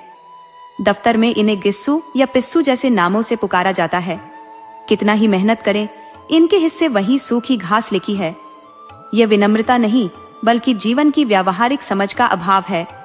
मैं इसे समय की नजाकत को समझने की कमी और व्यवहार कुशलता का अभाव कहती हूँ।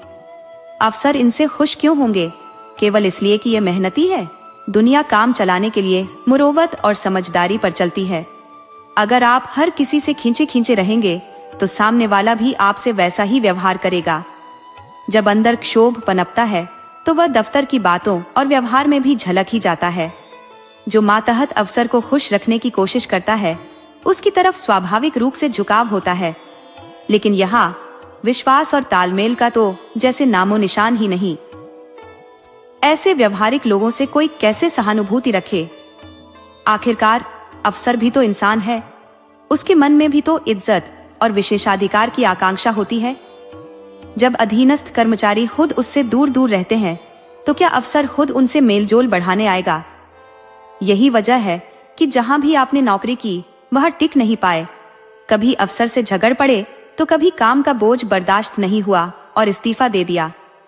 आप अपने परिवार की सेवा का बड़ा दावा करते हैं, लेकिन आपके जितने भाई भतीजे हैं उनमें से कोई आपकी खोज खबर तक नहीं लेता और आप हर बार उनकी तरफ उम्मीद भरी निगाह से देखते रहते हैं। आपके एक बड़े भाई जो तहसीलदार है, घर की सारी संपत्ति की देखरेख करते हैं। उनका रहन सहन आलीशान है, मोटर कार, नौकर चाकर, सब कुछ। लेकिन यहाँ वह भूलकर भी चिट्ठी नहीं लिखते। एक बार जब हमें पैसों की बहुत ज्यादा तंगी हो गई तो मैंने कहा, अपने भाई साहब से क्यों नहीं मांग लेते? आपका जवाब था, उन्हें क्यों परेशान करूं? उनके भी अपने खर्चे होंगे। कौन जानता है उनकी कौन सी बचत होती होगी। जब मैंने बहुत जोर दिया तब आपने एक चिट्ठी लिखी, पर वह चिट्ठी क्या थी मुझे कभी समझ नहीं आया। शायद आपने मुझे टाल दिया हो, क्योंकि पैसे तो आने ही नहीं थे। कई दिन बीत गए। मैंने पूछा, कुछ जवाब आया आपके भाई साहब से? आप नाराज होकर बोले, अभी तो खत पहुंचे बस 1 सप्ताह हुआ है, इतना जल्दी क्या जवाब आएगा? और फिर एक और सप्ताह बीत गया, पर कोई जवाब नहीं आया। अब हाल ये है कि आप मुझसे बातचीत का मौका ही नहीं देते। घर आते हैं तो इतने खुश दिखाई देते हैं, मानो कोई बड़ी विजय प्राप्त कर ली हो। कभी मेरी तारीफ करते हैं, कभी मेरे मायके वालों की, तो कभी मेरे घर के प्रबंधन की। मुझे उनकी चाल समझ आ रही थी। ये सारी चापलूसी केवल इसलिए थी कि मैं उनके भाई साहब के बारे में कुछ न पूछ लूं। राजनीति, अर्थव्यवस्था, समाज और नैतिकता पर ऐसे विस्तार से चर्चा करते कि सुनने वाला विशेषज्ञ भी प्रभावित हो जाए। लेकिन मैं कहाँ चूकने वाली थी। 2 हफ्ते पूरे बीत गए और बीमे की किस्त चुकाने की आखिरी तारीख जैसे सिर पर मंडरा रही थी। मैंने फिर पूछा, क्या हुआ?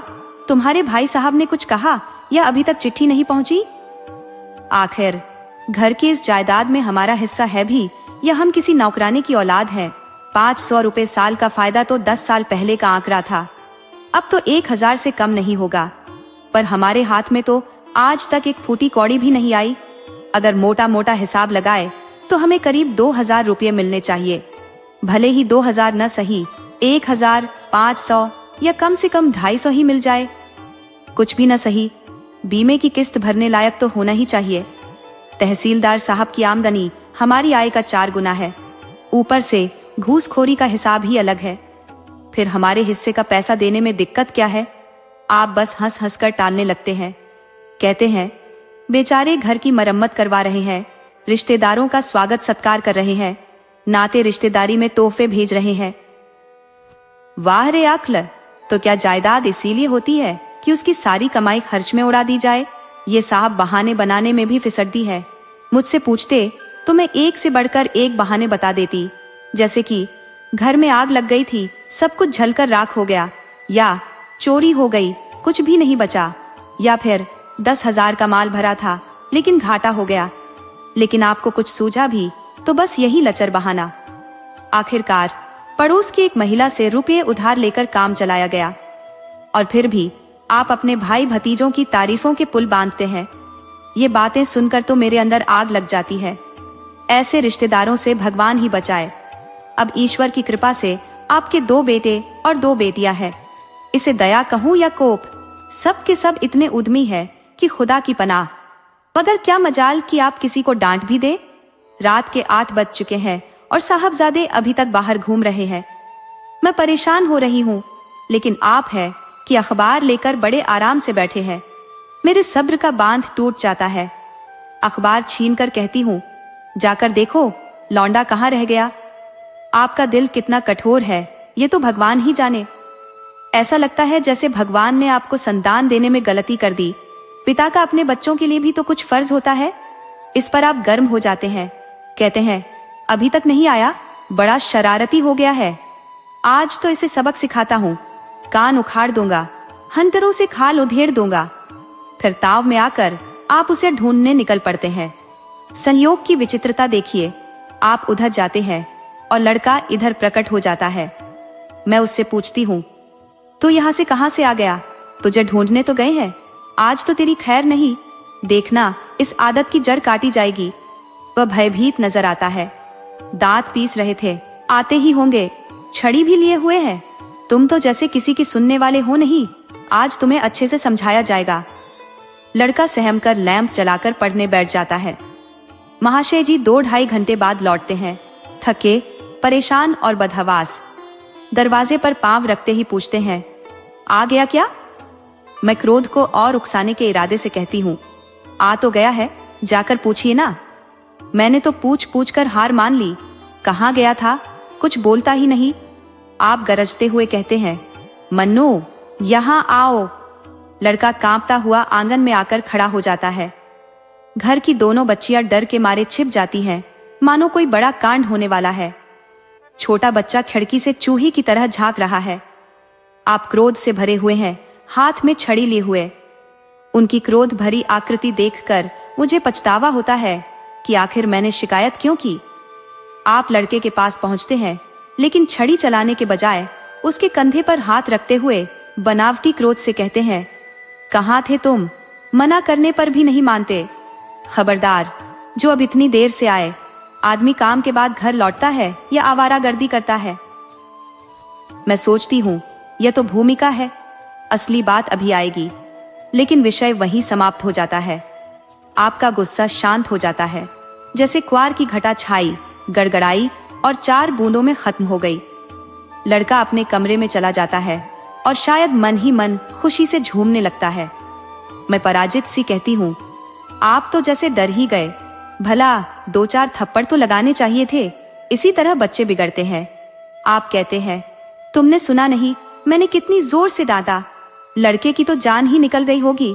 अब देखना, वह फिर कभी देर से नहीं आएगा। आपने डांटा नहीं, आंसू पहुंचे। तुमने मेरी डांट सुनी नहीं। आपकी डांट ऐसी कि लोगों के कान बहरे हो जाए। आइए, आपका गला सहला दूं। आपने एक नया सिद्धांत गढ़ लिया है, दंड देने से बच्चे बिगड़ते हैं। आपके हिसाब से लड़कों को पूरी आजादी मिलनी चाहिए। उनके ऊपर किसी भी तरह की बंदिश, नियंत्रण या दबाव डालना उचित नहीं है।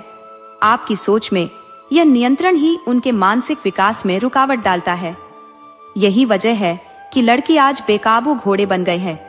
कोई एक पल भी किताब लेकर नहीं बैठता। कभी गुल्ली डंडा खेल रहे हैं, कभी कंचे, तो कभी पतंग उड़ाने में मशगूल है। और आप जनाब तो खुद भी लड़कों के साथ खेल में उतर जाते हैं। 40 की उम्र में भी बाल सुलभ हरकतें। मेरे पिताजी के जमाने में तो कोई लड़का पतंग उड़ाने की सोच भी ले तो घर सिर पर उठा लिया जाता था। उनका गुस्सा तो ऐसा था कि मानो खून पी जाए। सुबह सुबह बच्चों को पढ़ाई पर बैठा देते थे, स्कूल से आते ही फिर पढ़ाई में लगा देते। शाम को बस आधे घंटे की छुट्टी मिलती थी और फिर रात को भी पढ़ाई। ये नहीं कि खुद अखबार पढ़ते रहें और लड़के गली में इधर उधर भटके।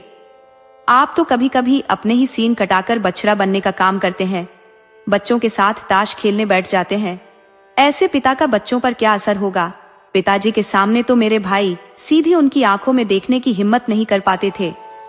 उनकी आवाज सुनते ही सन्नाटा छा जाता था। घर में कदम रखते ही मानो शांति का साम्राज्य स्थापित हो जाता। उनके सामने बच्चों की हिम्मत जवाब दे जाती थी। उसी अनुशासन का नतीजा था कि सभी भाई ऊंचे ऊंचे पदों पर पहुंच गए। हाँ, यह बात सही है कि स्वास्थ्य किसी का भी अच्छा नहीं रहा, लेकिन पिताजी का स्वास्थ्य भी कोई कमजोर नहीं था। वो हमेशा किसी न किसी दवा का सेवन करते रहते थे। एक दिन तो हद ही हो गई। आपने बच्चों को पतंग उड़ाने की बाकायदा ट्रेनिंग देनी शुरू कर दी। ऐसे घुमाओ, ऐसे गोता दो, ऐसे डील दो। ऐसा लग रहा था जैसे कोई गुप्त शिक्षा दी जा रही हो। उस दिन मैंने आपकी ऐसी खबर ली कि आज भी शायद आपको याद होगा। मैंने कहा, आप कौन होते हैं मेरे बच्चों को बिगाड़ने वाले? घर की परवाह नहीं है तो न सही, लेकिन बच्चों की आदतें तो न बिगाड़िए। अगर सुधार नहीं सकते तो कम से कम उन्हें बिगाड़िए मत। उस पर आप चुपचाप बगलें झांकने लगे। मैं तो चाहती हूँ कि एक बार आप भी गुस्से में गरजे, ताकि मैं अपना चंडी रूप दिखा सकूं। लेकिन आप इतनी जल्दी ठंडे पड़ जाते हैं कि मेरी सारी कोशिशें बेकार हो जाती हैं। पिताजी तो कभी बच्चों को मेले तमाशे में नहीं ले जाते थे। लड़का चाहे सिर पटक पटक कर रो ले, लेकिन उनकी आंखों में कोई नमी नहीं आती थी। और आप तो हर एक से पूछकर मेले ले जाते हैं। चलो, वहां बड़ा मजा है। आतिशबाजियां होंगी, गुब्बारे उड़ेंगे, विलायती झूले भी हैं। आप तो बच्चों को पूरी छूट देते हैं, चाहे वह हॉकी खेलें, फुटबॉल खेलें या क्रिकेट। इन अंग्रेजी खेलों का नाम सुनते ही मेरे रोंगटे खड़े हो जाते हैं। कोई गेंद लग जाए तो जान लेने पर आमादा हो जाती है। मगर आपको तो इन खेलों से कुछ ज्यादा ही लगाव है। अगर कोई लड़का मैच जीतकर लौट आता है तो आपकी खुशी का ठिकाना नहीं रहता। ऐसे इतराते हैं मानो कोई किला फतह कर लिया हो। आपको इस बात की कोई परवाह नहीं कि अगर चोट लग जाए, हड्डी पसली टूट जाए तो इन बच्चों का भविष्य कैसे बनेगा। पिछले साल कन्या के विवाह का मामला उठा था। आपकी जिद थी कि दहेज के नाम पर एक पैसा भी नहीं दिया जाएगा, चाहे कन्या कुंवारी ही बैठी रह जाए। यहाँ भी आपका आदर्शवाद सर चढ़कर बोलने लगा। आप समाज के बड़े बड़े नेताओं के छल कपट को रोज देखते हैं, फिर भी आपकी आंखें बंद ही रहती हैं। जब तक समाज की यह व्यवस्था बनी रहेगी कि युवती का अविवाहित रहना अपमानजनक है, तब तक दहेज की कुप्रथा का अंत होना असंभव है। माना कि कभी कभार कोई ऐसा व्यक्ति मिल जाता है जो दहेज नहीं मांगता, लेकिन इससे हालात पर कोई खास फर्क नहीं पड़ता। कुप्रथा जस की तस बनी रहती है। आप पैसों की कमी नहीं होने के बावजूद दहेज पर भाषण देते हैं, लेकिन मैंने आज तक ऐसा कोई नहीं देखा जो मिलने वाले दहेज को ठुकरा दे। जब लड़कियों को लड़कों के बराबर शिक्षा और रोजगार के मौके मिलेंगे, तभी यह प्रथा खत्म होगी। मैंने जहां जहां रिश्ते की बात चलाई, वहां दहेज का सवाल खड़ा हो गया। हर बार आपने अपनी टांग अड़ा दी। इस तरह पूरा साल निकल गया और कन्या 17 साल की हो गई। तब मैंने एक ऐसा रिश्ता तय कर लिया जहां वर पक्ष ने लेन देन का कोई मुद्दा ही नहीं उठाया। आपने भी इसे मान लिया। हालांकि अंदर से उन्हें पूरा विश्वास था कि अच्छी खासी रकम मिल जाएगी, और मैं भी मन बना चुकी थी कि जितना बन पड़ेगा वह दूंगी। विवाह के सफलतापूर्वक संपन्न होने में कोई रुकावट नहीं थी, लेकिन फिर भी आपकी अड़न्येबाजी ने मेरी नाक में दम कर दिया। ये रस्म गलत है, वह रिवाज व्यर्थ है, यहाँ पैसे की क्या जरूरत, यह गाने बजाने का क्या काम। आपकी इन बातों ने मुझे परेशान कर दिया। बारात द्वार पर खड़ी थी और आप हर छोटी छोटी बात पर बहस छेड़े हुए थे। विवाह का शुभ मुहूर्त आधी रात के बाद था और यहाँ आप अपने आदर्शों का झंडा उठाए बैठे थे। प्रथा के अनुसार मैंने व्रत रखा था, मगर आपकी जिद थी कि इसकी कोई आवश्यकता नहीं। आपका तर्क था कि जब लड़के और उसके माता पिता व्रत नहीं रखते तो केवल कन्या पक्ष को क्यों इस परंपरा का पालन करना चाहिए। मैं और पूरा परिवार समझाने में लगे रहे, लेकिन आप अपने ढर्रे पर अटल रहे। आपने आराम से नाश्ता भी किया और भोजन भी। खैर, जैसे तैसे कन्यादान का समय आया। आप तो सदैव इस प्रथा के विरोधी रहे हैं। आपके विचार में यह परंपरा अमान्य है। लड़की क्या कोई वस्तु है जिसे दान किया जाए? आपका यह सवाल हर बार मेरे सामने खड़ा हो जाता है। आप कहते हैं कि दान केवल धन, संपत्ति या जमीन जायदाद का हो सकता है, पशु दान तक चल सकता है, लेकिन लड़की का दान, यह तो आपकी नजर में एक निरर्थक बात है। मैंने बार बार समझाया कि यह तो वैदिक काल से चली आ रही परंपरा है, शास्त्रों में इसका विधान है। परिवार के बड़े बुजुर्ग और पंडित भी आपको समझाने की कोशिश करते रहे, मगर आप पर इसका कोई असर नहीं हुआ। मैं हाथ जोड़ती रही, पैरों पर गिरकर गिड़गिड़ाती रही, लेकिन आप मंडप के नीचे जाने को तैयार ही न हुए। और मजे की बात तो ये है कि जो विवाद आपने खड़ा किया, उसी के लिए आप मुझसे नाराज हो गए। विवाह संपन्न होने के बाद महीनों तक हम दोनों के बीच कोई बातचीत नहीं हुई। आखिरकार मुझे ही झुकना पड़ा। पर असली विडंबना यह है कि आपके इन तमाम दुर्गुणों के बावजूद मैं आपसे अलग एक पल भी नहीं रह सकती। आपके बिना एक क्षण का भी वियोग मुझे असहनीय लगता है। आपके दोषों के बावजूद मैं आपसे इतना प्रगाढ़ प्रेम क्यों करती हूँ, ये मैं स्वयं नहीं समझ पाती। आप में ऐसा कौन सा गुण है जिसने मुझे आपका दीवाना बना दिया है? मुझे खुद नहीं पता, लेकिन आपकी गैर मौजूदगी में जैसे मेरा अस्तित्व अधूरा हो जाता है। यदि आज विधाता मुझे आपकी जगह कोई विद्या और बुद्धि का पुतला अथवा रूप और धन का देवता भी सौंपे, तो मैं उसकी ओर देखना भी पसंद न करूं। यह कोई सामाजिक बंधन नहीं है, न ही प्रथागत पतिव्रता धर्म, बल्कि यह हमारे स्वभावों का ऐसा मेल है जो किसी मशीन के कलपुर्जों की तरह पूरी तरह फिट हो चुका है। अब इनका स्थान कोई और ले ही नहीं सकता, चाहे वह कितना ही सुडौल और बेहतर क्यों ना हो। यह संगति इतनी सहज हो गई है कि जैसे हम बंद आंखों से जाने पहचाने रास्ते पर चल रहे हो। उसके हर ऊंच नीच, हर मोड़ घुमाव से हम पूरी तरह परिचित हैं। कोई अनजान रास्ता कितना कठिन और बोझिल हो सकता है, ये सोचकर ही मन सहम जाता है। शायद आज मैं आपके इन तथाकथित दोषों को गुणों से बदलने के लिए भी तैयार न हो पाऊं। दोस्तों, आपको कहानी कैसी लगी अपने सुझाव कमेंट करना न भूले। तो चलिए आज की अगली कहानी शुरू करते हैं। यद्यपि मेरी स्मरण शक्ति ने पृथ्वी के इतिहास की तमाम यादगार तारीखें विस्मृत कर दी है, वो तारीखें जिन्हें जाग जाग कर और मन मत कर आत्मसात किया था, लेकिन विवाह की तिथि वैसी नहीं है। वह एक सपाट मैदान में खड़े स्तंभ की तरह अडिग और अटल बनी हुई है। न यह भूलती है न भुलाई जा सकती है। इस तिथि के आगे पीछे की सारी घटनाएं मन के फलक से लुप्त हो चुकी है, जैसे किसी तूलिका ने उनकी स्मृतियों को मिटा दिया हो। उन घटनाओं का कोई चिन्ह शेष नहीं, मानो वह समूची विविधता विवाह की तिथि की एकता में समाहित हो गई हो। मैं इसे भूलना चाहता हूँ, परंतु जिस तिथि का रोज स्मरण होता हो उसे भुला पाना कैसे संभव है, और प्रतिदिन इसका स्मरण क्यों करता हूँ, यह आप उस अभागे से पूछिए जिसके जीवन में भगवत भजन ही एकमात्र आश्रय शेष रह गया हो। लेकिन क्या मैं वैवाहिक जीवन से इसलिए भाग रहा हूँ क्योंकि मेरे हृदय में रसिकता का अभाव है? क्या मैं कोमल वर्ग की आकर्षण शक्ति से परे हूँ और अनासक्ति की स्थिति को प्राप्त कर चुका हूँ? क्या मैं यह नहीं चाहता कि जब मैं टहलने निकलूं तो मेरी जीवन संगिनी भी मेरे साथ चले, विलासितापूर्ण वस्तुओं की दुकानों पर उनके साथ कुछ समय रस आनंद में बिताऊं? मैं भी वह गर्व, वह आनंद, वह महत्व अनुभव कर सकता हूँ जो मेरे अन्य भाई बंधुओं के हृदय में हिलोरें लेता है। लेकिन मेरे भाग्य में वे खुशी के पल और वे रंगीन घड़ियां नहीं लिखी गई। क्यों? क्योंकि मैं चित्र का दूसरा पक्ष भी देखता हूँ। जितना आकर्षक और मोहक एक पक्ष दिखता है, दूसरा उतना ही पीड़ादायक और भयानक। संध्या का समय है और आप एक दीन बालक को गोद में लिए तेल या ईंधन की दुकान पर खड़े हैं। अंधेरा घिर चुका है और आप आटे की गठरी बगल में दबाए गलियों में यूं तेज कदम बढ़ाते हुए गुजर रहे हैं मानो कोई चोरी की हो। सुबह का उजाला हुआ और आप बालकों को गोद में लेकर होम्योपैथ डॉक्टर की टूटी कुर्सी पर बैठे हैं। किसी खोंचे वाले की मीठी आवाज सुनते ही बच्चा बिलखने लगा और आपके प्राण संकट में पड़ गए। ऐसे पिता भी देखे हैं जो दफ्तर से लौटते वक्त 2 पैसे की मूंगफली या रेवड़ियां लेकर घर पहुंचने से पहले ही जल्दी जल्दी मुंह में डाल लेते हैं ताकि बालकों के आक्रमण से पहले वह समाप्त हो जाए।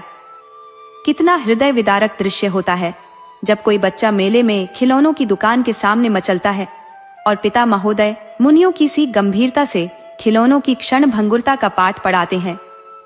चित्र का पहला रुख मेरे लिए मानो एक सुंदर स्वप्न लोक है, परंतु दूसरा रुख कठोर यथार्थ का रूपक है। इस यथार्थ के समक्ष मेरी सारी रसिकता विलीन हो जाती है। मेरी मौलिकता और कल्पना शक्ति जो किसी समय सृजन के लिए समर्पित थी, अब इस दाम्पत्य के बंधनों से बचने के उपाय खोजने में व्यस्त है। मैं भलीभांति जानता हूँ कि उस जाल में फंसना ही है, लेकिन जितना रंगीन और लुभावना यह जाल दिखता है, उतना ही इसके भीतर छिपा दाना घातक और विषैला है।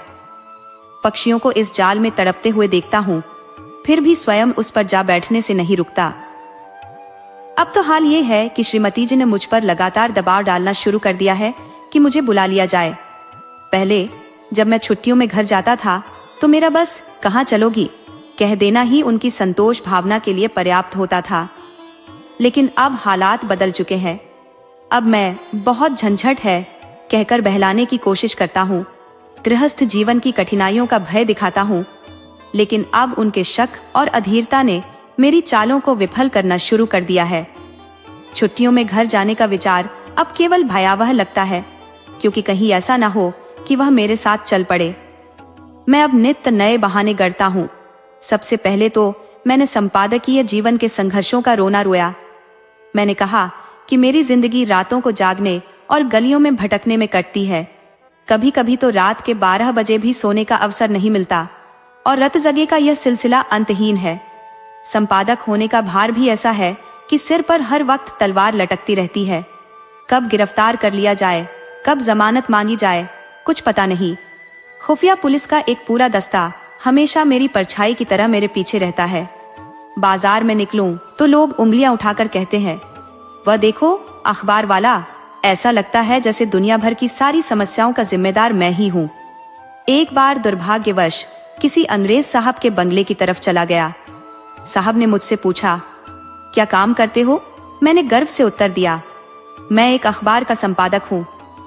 साहब तुरंत अंदर चले गए और दरवाजे बंद कर लिए। मैंने मेम साहब और बच्चों को खिड़कियों से झांकते देखा, जैसे मैं कोई जंगली जानवर हूँ। रेल के सफर में भी ऐसा ही हुआ। मित्रों के साथ यात्रा कर रहा था तो प्रतिष्ठा के नाम पर सेकंड क्लास का टिकट लेना पड़ा। मेरी हालत ऐसी है कि जहां जाता हूं वहां सिर्फ संदेह और समस्याएं ही मेरा पीछा करती हैं। गाड़ी में जैसे ही बैठा, एक सज्जन ने मेरे सूटकेस पर लिखे नाम और पेशे को देखा। इसके बाद उन्होंने तुरंत अपना संदूक खोला और रिवॉल्वर निकालकर गोलियां भरनी शुरू कर दी, मानो मुझे चेतावनी दे रहे हों कि वह मेरी हर चाल से सतर्क है। मैंने कभी देवी जी से अपनी आर्थिक तंगी का जिक्र नहीं किया, क्योंकि ऐसा करना मुझे अपनी गरिमा के खिलाफ लगता है, ये जानते हुए भी कि अगर मैंने चर्चा की होती तो शायद उनकी सहानुभूति मुझे मिल जाती। मुझे विश्वास था कि यह सब सुनने के बाद श्रीमती जी फिर यहाँ आने का नाम नहीं लेंगी, लेकिन मेरा यह सोचना पूरी तरह गलत निकला। उनके आग्रह वैसे ही बने रहे। तब मैंने दूसरा बहाना बनाया। मैंने कहा, शहर तो बीमारियों के गढ़ है, यहाँ हर चीज में विष का भय है। दूध, घी, फल, सब्जियां, यहाँ तक कि हवा और पानी भी शुद्ध नहीं। इंसान की जिंदगी मानो पानी पर खींची लकीर हो, जो पल में मिट सकती है। आज जो स्वस्थ दिख रहा है, कल पता चलता है कि हृदय की गति बंद हो गई। सैर के लिए निकले और किसी गाड़ी के नीचे आ गए। अगर कोई शाम को सही सलामत घर लौट आता है तो उसे भाग्यशाली समझो। मच्छरों की आवाज सुनकर नींद उड़ जाती है, मक्खी दिख जाए तो पसीने छूट जाते हैं, चूहे को देखकर जान निकल जाती है। हर ओर बस मौत का साया मंडरा रहा है।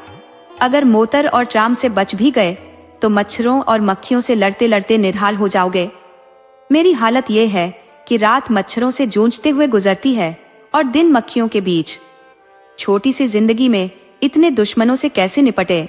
हर सांस इस डर में लेता हूँ कि कहीं हवा के साथ कोई बीमारी शरीर में न उतर जाए। फिर भी देवी जी को यकीन नहीं आया। उन्होंने अगले पत्र में लिखा कि अब तुम्हारे बहानों से मेरी चिंता और बढ़ गई है। अब रोज मुझे पत्र लिखना, नहीं तो मैं सीधे तुम्हारे पास आ जाऊंगी। मैंने सोचा, चलो अभी तो खतरे से बच गए, लेकिन मन में यह डर हमेशा बना रहा कि न जाने कब वह अचानक शहर आ जाए। इसीलिए मैंने तीसरा बहाना तैयार किया।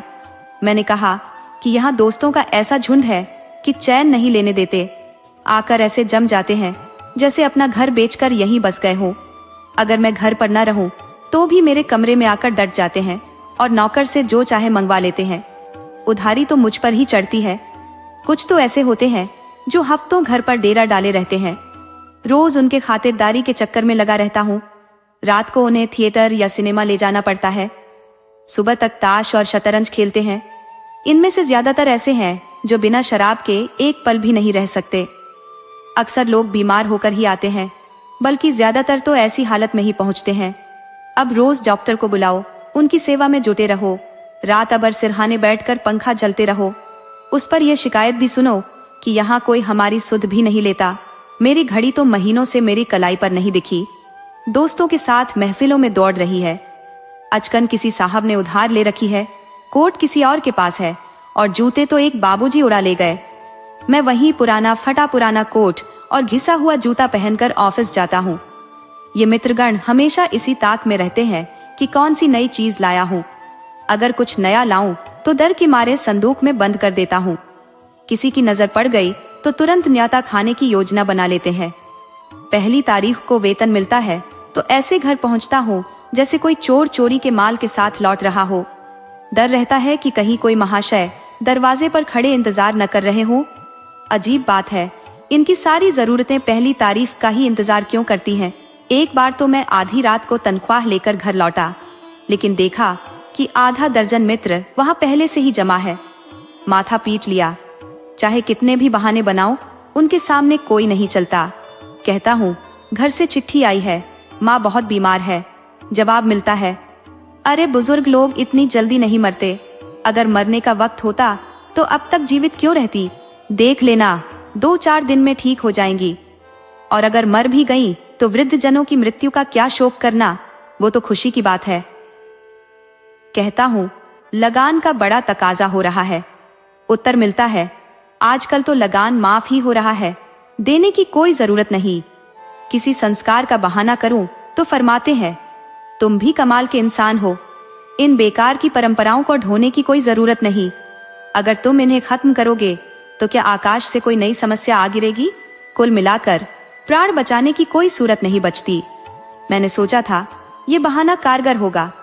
ऐसा कौन सा इंसान होगा जो इस हालात में रहना चाहेगा जहां सारा घर मित्रों पर न्यौछावर हो गया हो। लेकिन मेरा यह भी भ्रम निकला। उत्तर में फिर वही आग्रह भरा संदेश आया। तब मैंने चौथा बहाना गढ़ा। यहाँ के मकान किसी पिंजरे से कम नहीं, न हवा आती है न रोशनी, दुर्गंध ऐसी कि सिर चकरा जाए। कई लोग इसी बदबू के कारण हैजा, टाइफाइड और टीबी जैसी बीमारियों का शिकार हो जाते हैं। बारिश होती है तो मकान टपकने लगता है। पानी चाहे कितना भी देर तक बरसे, पर मकान तो पूरी रात टपकता रहता है। ऐसे घर कम ही होंगे जहां भूत प्रेतों का साया ना हो। लोग भयंकर सपनों से जूझते हैं और कई तो मानसिक विकार के शिकार हो जाते हैं। एक दिन नए मकान में आए नहीं कि अगले ही दिन उसे बदलने की चिंता में लग जाते हैं। ठेले पर सामान लादे कहीं से आते हैं, कहीं जाते हैं। गलियों में हर तरफ ठेले ही ठेले नजर आते हैं। चोरियां इतनी बार होती है कि अगर कोई रात चैन से गुजर जाए तो देवताओं को धन्यवाद देना पड़ता है। आधी रात में चोर चोर पकड़ो पकड़ो की आवाजें गूंजती हैं। लोग दरवाजों पर मोटी लकड़ी, जूते या चिमटा लेकर पहरा देते हैं। फिर भी चोर इतने चालाक होते हैं कि किसी तरह घर में घुस ही जाते हैं। मेरा एक बेतकल्लुफ दोस्त है। वह मुझसे इतनी दोस्ती जताता है कि अक्सर देर रात तक बैठा रहता है। एक बार रात में बर्तनों की आवाज आई। मैंने बत्ती जलाई तो देखा वही साहब बर्तन समेट रहे थे। मेरी आवाज सुनते ही जोर से हंस पड़ा और बोला, तुम्हें बस डराना चाह रहा था। मैंने सोचा अगर पकड़ में ना आता तो बर्तन आपके, और अब पकड़े गए तो मजाक बन गया। एक दिन एक महाशय मुझसे पत्र लिखाने आए। कमरे में कलम दवात नहीं थी तो ऊपर के कमरे से लेने गया। वापस आया तो देखा वो गायब, साथ में मेरा फाउंटेन पेन भी ले गए। कुल मिलाकर शहरी जीवन नरक के अनुभव से कम नहीं है। लेकिन पत्नी जी पर इस शहरी जीवन का ऐसा जादू है कि मेरे किसी भी बहाने का उन पर असर नहीं होता। जवाब में उन्होंने लिखा, मुझसे बहाने मत करो, मैं बिल्कुल नहीं मानूंगी। तुम्हें आकर मुझे यहाँ से ले जाना ही होगा। आखिर मैंने पांचवा बहाना गढ़ा। ये खोंचे वालों की आवाजों से जुड़ा था। सुबह बिस्तर से उठने की कोशिश भी नहीं कर पाया कि कानों में विचित्र स्वर गूंजने लगे। बाबुल के मीनार के निर्माण के समय भी इतनी बेतुकी आवाजें नहीं आई होंगी। ये खोंचे वालों की अनोखी कला है। सही तो ये होता कि ये ढोल मंजीरे बजाकर अपनी चीजों की ओर ध्यान खींचते, मगर इनकी बुद्धि ऐसी औंधी है कि यह डरावने स्वर निकालते हैं, सुनने वाले के रोंगटे खड़े हो जाए। बच्चे अक्सर डर के मारे माँ की गोद में चिपक जाते हैं। खुद मैं भी रात को कई बार चौंक उठता हूँ। एक दिन तो मेरे पड़ोस में एक विचित्र घटना घटी। रात के 11 बज रहे थे। एक महिला अपने बच्चे को दूध पिलाने के लिए उठी थी। तभी अचानक खोंचे वाले की दिल दहला देने वाली आवाज सुनते ही वह चीख मारकर बेहोश हो गई। महीनों तक इलाज और देखभाल के बाद उसकी हालत सुधरी। अब तो वह रात में सोने से पहले कान में रुई डालकर सोती है। ऐसे हादसे नगरों में रोजमर्रा का हिस्सा बन चुके हैं। मेरे परिचितों में भी कई लोग हैं जो अपनी पत्नियों को घर से शहर लाए, लेकिन वे अभागनाएं अगले ही दिन इन खोंचे वालों की आवाजों से डर कर वापस चली गई। इस पर श्रीमती जी ने जवाब दिया, तुम्हें लगता है कि मैं खोंचे वालों की आवाजों से डर जाऊंगी? यहाँ गांव में गीदड़ों का हुड़दंग और उल्लुओं का चीखना तक नहीं डराता, तो खोंचे वाले क्या चीज है? आखिरकार मुझे एक ऐसा बहाना सूझा जो मुझे सफल लगे। हालांकि इसमें थोड़ी बदनामी का खतरा था, लेकिन उस संकट से यह बेहतर था। मैंने लिखा, शहर शरीफ और भले घर की औरतों के रहने लायक जगह नहीं है। यहाँ की महरिया इतनी कर्कश भाषा बोलती है कि बात बात पर गालियां देती है। इनके ठाट बाट और सजावट का तो कहना ही क्या। भले घर की स्त्रियां तो इन्हें देखकर ही पानी पानी हो जाए। ये महरिया सिर से पांव तक सोने से लदी रहती है। इनके सामने से गुजरने पर ऐसा लगता है जैसे किसी सुगंध की लहर उठ गई हो। भला गृहिणियां ऐसे ठाट कहां से लाए? वे तो पहले ही कई घर गृहस्थी की चिंताओं में डूबी रहती है। मगर इन महरियों का जीवन तो सिर्फ सजने संवरने तक सीमित है। हर दिन नई सजावट, नई अदा। ये इतनी चपल है कि लगता है जैसे इनके खून में पारा घुला हो। इनका मुस्कुराना, मटकना, और चमकना देखकर गृहिणियां खुद को तुच्छ महसूस करती है और ये इतनी निर्लज्ज है कि जबरन घरों में घुस जाती है। जिधर देखो इनका जमघट नजर आता है। इनके कारण शरीफ लोगों का घर में चैन से बैठना भी मुश्किल हो गया है। कोई खत लिखाने के बहाने आ जाती है तो कोई पढ़ाने के बहाने। असली मकसद तो गृहिणियों की प्रतिष्ठा को फीका करना है। इसीलिए शरीफजादियां इन शहरों में कम ही आती हैं। मालूम नहीं इस पत्र में मुझसे क्या गलती हुई कि तीसरे दिन पत्नी जी एक बूढ़े कहार के साथ मेरा पता पूछती हुई अपने तीनों बच्चों को लिए एक असाध्य रोग की भांति आ डटी। मैंने बदहवास होकर पूछा, क्यों, कुशल तो है? पत्नी जी ने चादर उतारते हुए कहा, घर में कोई चुड़ैल बैठी तो नहीं है, या किसी ने कदम रखा तो नाक काट लूंगी। हाँ, जो तुम्हारी शह न हो। अच्छा, तो अब रहस्य खुला। मैंने सिर पीट लिया। क्या जानता था अपना तमाचा अपने ही मुंह पर पड़ेगा।